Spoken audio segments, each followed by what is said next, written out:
Bees reproduce through a process that involves both asexual and sexual reproduction.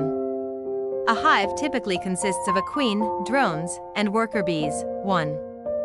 Queen bee, sexual reproduction. The queen bee is the primary reproductive female in the hive. She mates with drones, male bees, during a mating flight, where they transfer sperm to her.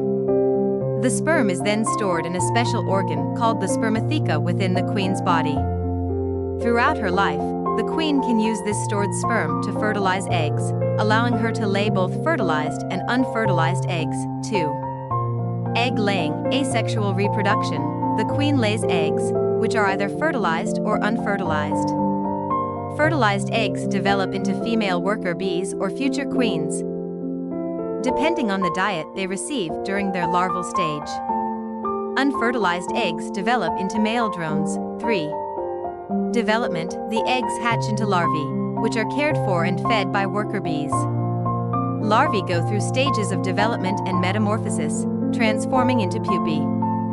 Eventually, they emerge as adult bees. 4. Worker bees and drones. Worker bees are females but are sterile, meaning they cannot reproduce.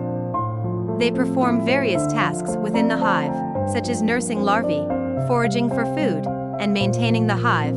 Drones are males, and their primary purpose is to mate with a new queen during a mating flight. However, most drones do not survive long after mating. This combination of sexual reproduction by the queen and asexual reproduction through egg-laying ensures the survival and growth of the bee colony.